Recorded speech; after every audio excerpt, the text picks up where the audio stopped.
Well, joining me now is Julian Gerez, an assistant professor at the University of California, Irvine. Good to have you with us. Thank you so much for having me. I'm very happy to be here.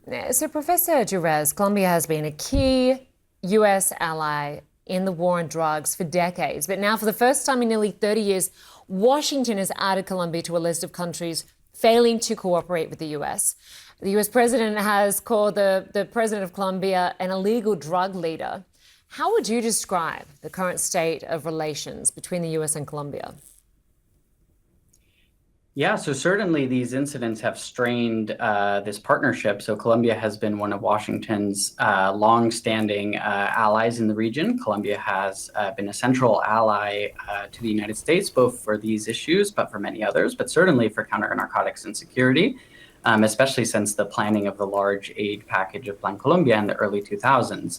But over time, and since especially the beginning of the second Trump administration, that cooperation has been steadily eroding. So even before these incidents, U.S. assistance has been already reduced by about a quarterfold, from about roughly 400 million to 100 million this year.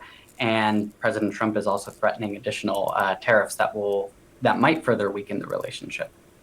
And of course, in response, President Petro of Colombia says it'll stop the purchase of military hardware from the U.S., a major shift given the historic military partnership.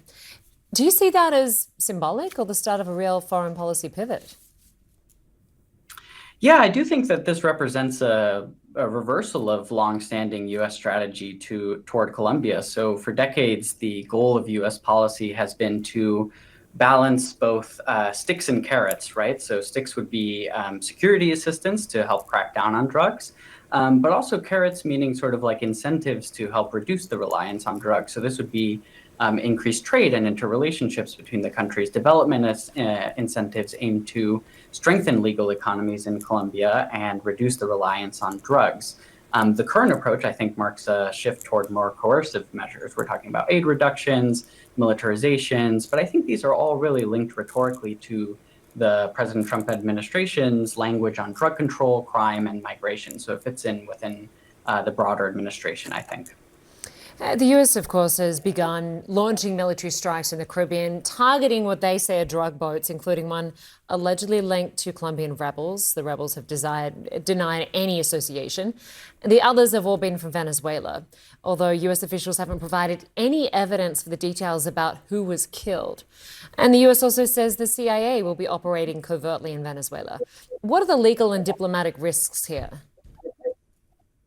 Yeah, so I do want to clarify that I'm not a lawyer, but at the same time, legal specialists have rightly raised concerns that these actions are violating international law.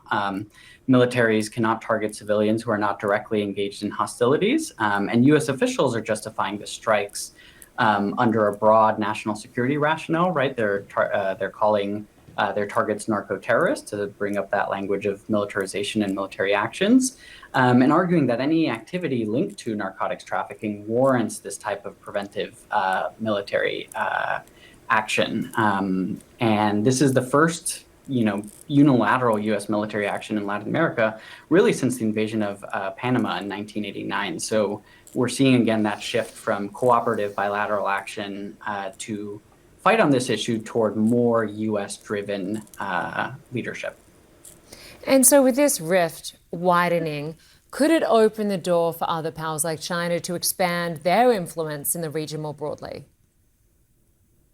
Yeah, certainly. So I do think, especially if tariffs sort of weaken Colombia's legal export sectors and other types of institutions that have helped support this kind of stability in Colombia. Coca cultivation has been growing in Colombia in recent years. However, there have been other types of substitution programs for crops and different types of more, like I mentioned, incentive-based initiatives that the U.S. Was using to try to sort of like increase their influence. As the U.S. takes a step back and enters into this more punitive role, this helps other actors such as China, who are increasing engagement in the region, have a little bit more of an open freeway. Julian Gerez, appreciate your time tonight. Thanks so much. Thank you so much for having me. It's been a pleasure.